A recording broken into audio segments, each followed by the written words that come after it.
It's a program for filmmakers by filmmakers. It's the Breaking Indie Podcast. Hey guys, welcome to the Breaking Indie Podcast. Today's episode is going to be slightly off-brand, but very exciting. We have with us a couple of artists, muralists, and from the world of advertising. Chris, and is your son, Will? Yeah, it's my son, William. All right, it's a family business, guys, so welcome. Thank you for being here. Mm-hmm. We're here at the Santa Fe Film Festival. And one of the particular things that makes this exciting for us is throughout the town, we've been seeing this really beautifully designed poster. And I guess, Chris, we have you to thank for that. Is that correct? That's correct. John Henry contacted me a couple of months back, and he said he needed a real fun graphic for the 25th anniversary of the Santa Fe Film Festival. And I was thinking, what about Santa Fe? What could really kind of tie this whole thing together? Because I looked at some of the previous posters and graphics, and the thing that strikes me about Santa Fe is it's a walking contradiction. I mean, you have people that are wearing suits and ties and bolas, and then there's this whole really casual New Mexican feel also. So I tried to convey all that in the poster when I was designing it. Cool. Yeah, awesome. That's obviously the poster there. And there it is, the original. I did the original painting. It's been moved around to different venues. People have been using it as a selfie spot, which has been fabulous.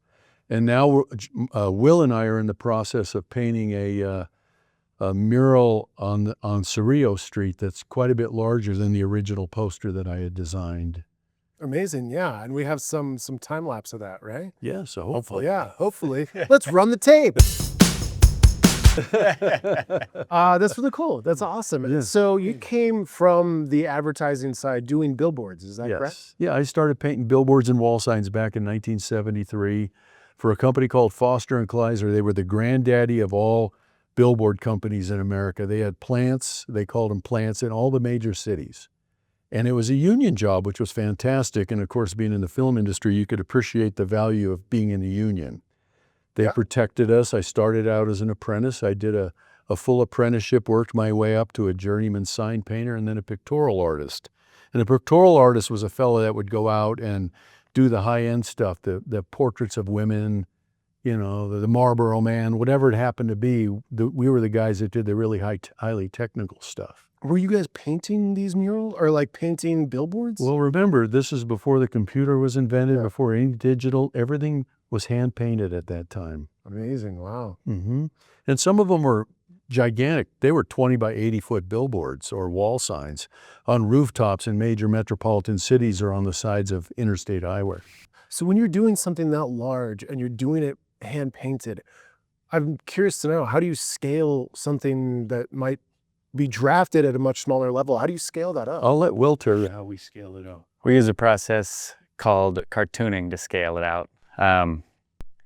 Basically, we do a breakdown of whatever we're painting. It's a line drawing, all the color breaks we need and whatnot.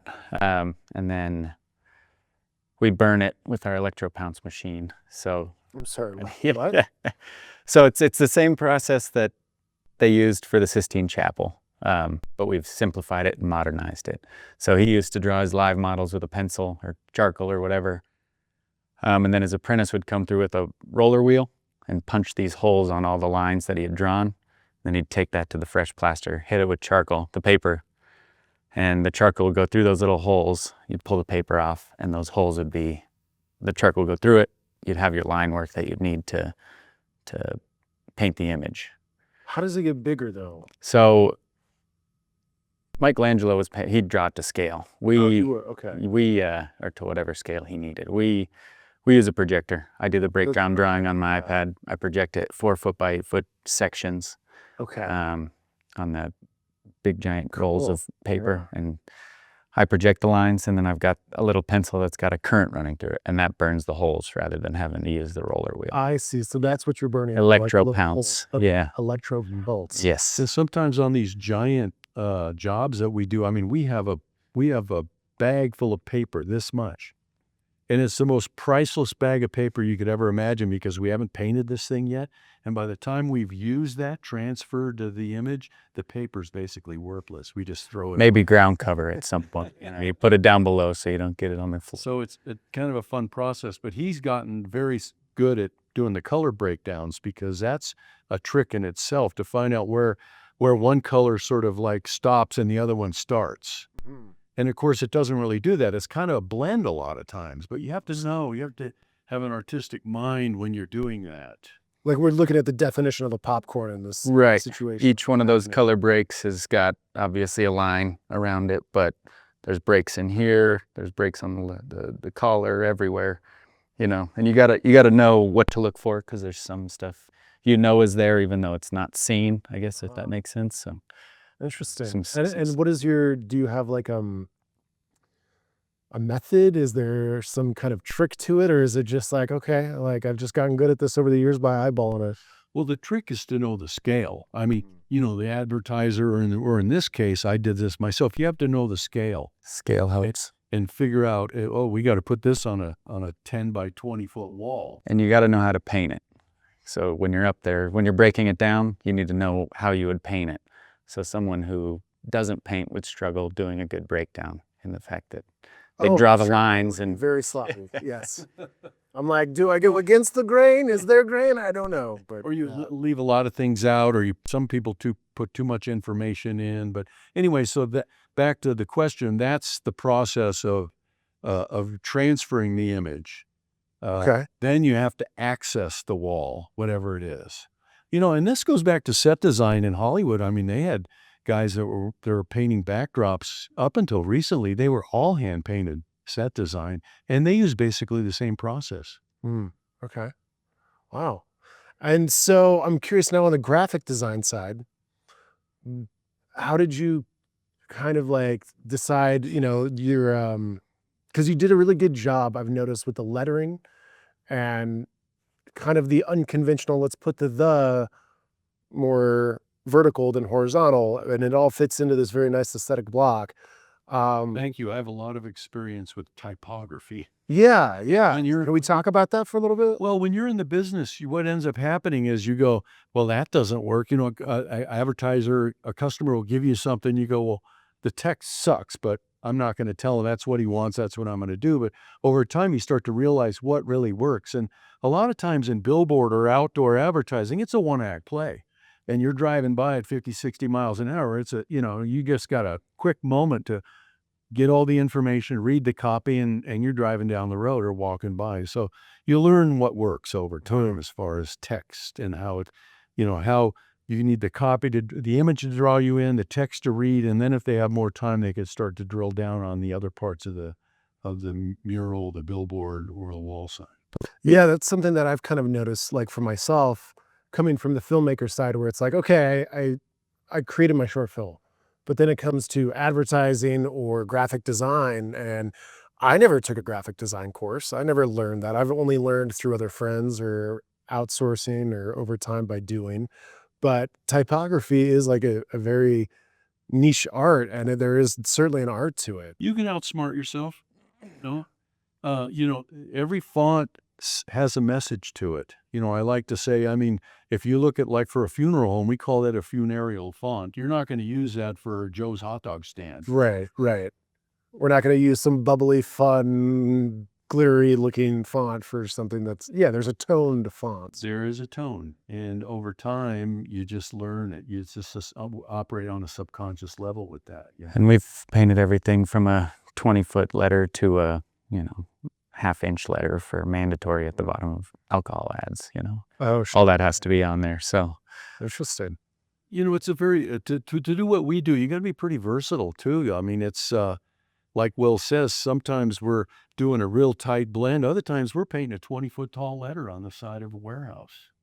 That's cool. Well, I know they've cut out a lot for you guys to do, and I look forward to seeing the finished product out on the side of Cerrillos there. So I don't want to take up any more of your time. I know you guys are busy this weekend, but thank you for coming in and sharing a little bit of your knowledge and experience.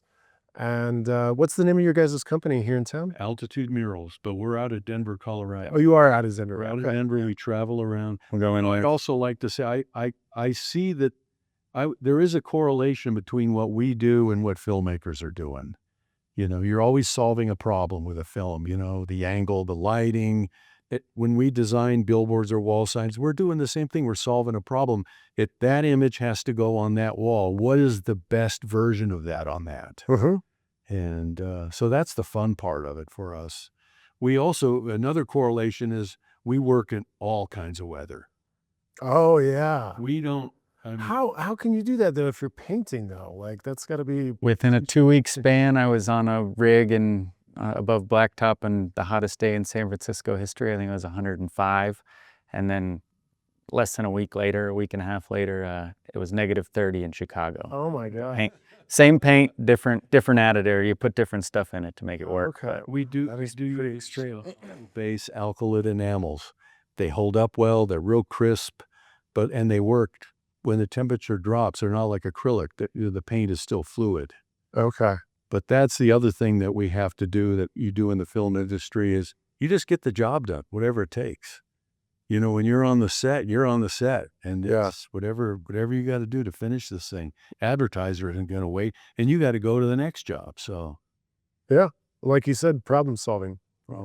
Yeah. Well, Chris, Will, thank you guys so much for being here today. Appreciate it, Brenden. And yeah, beautiful job on this particular piece of work. And do you have other stuff around town that I may have seen? Not in Santa Fe, no. All right. A lot up in Denver, a lot and all around the country, but Phoenix, Sky Harbor, visiting those. We hope to come back and do more stuff. Well, we're lucky to have you. So thank you so much. Thank you. All right, guys. Well, like, subscribe, all those normal things, and stay tuned. This might be a multiple parter. Who knows? More to come. Breaking Indie. It's a program for filmmakers by filmmakers. It's the Breaking Indie Podcast.